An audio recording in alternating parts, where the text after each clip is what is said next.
Imagine you're gathered with 8 strangers behind a veil, not a literal one, but a barrier that blinds you to your identity, your talents, your social status. No one knows if they're rich, poor, black, or white. Here you must design the rules of a just society without selfish bias. What principles would you choose if you knew nothing about your place in the world? Welcome to Rawls' original position, where justice isn't a concept, it's a life-altering experiment. Rawls sets the stage with a real thought experiment on fairness. It's like a social contract with a twist, but what makes it so revolutionary?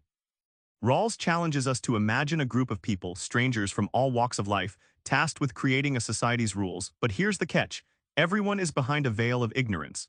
They don't know their age, race, gender, wealth, or abilities, anything that could skew their choices. This radical idea forces pure fairness, stripping away personal stakes. Think of the veil like noise-canceling headphones at a chaotic party.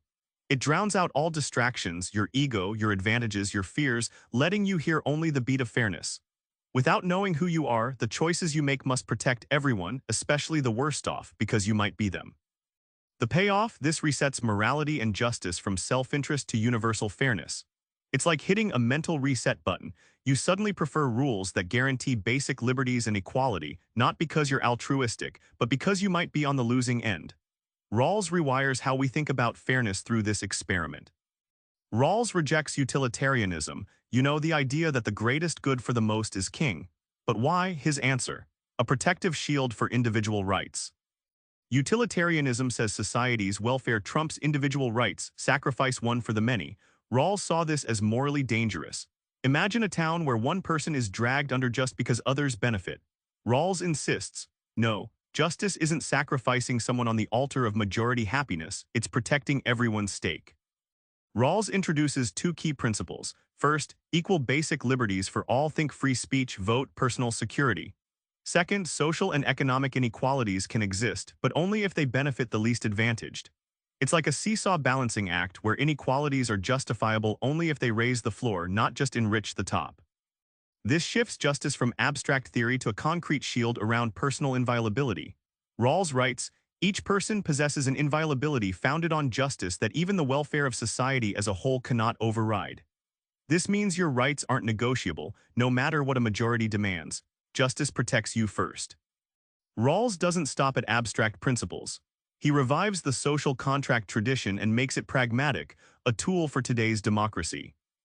Rawls takes the old social contract, think Hobbes and Locke, and adds a fresh twist with the original position.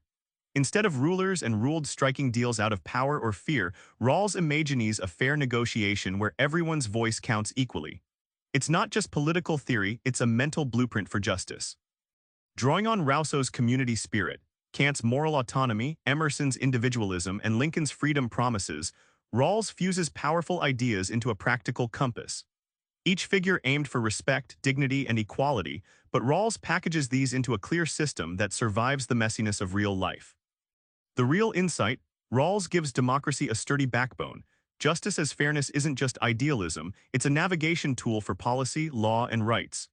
It asks you to imagine policies that protect all citizens behind that veil, making justice a living, breathing practice, not just theory. Remember the strangers behind the veil from the start? Now you see why Rawls made that his centerpiece. Justice isn't just about laws, it's a choice to design society blind to personal gain. Next time you debate fairness or rights, try stepping behind that veil yourself. Imagine the rules you'd pick if you didn't know your fate. You might just discover a new way to think about justice. Subscribe for more book summaries like this one.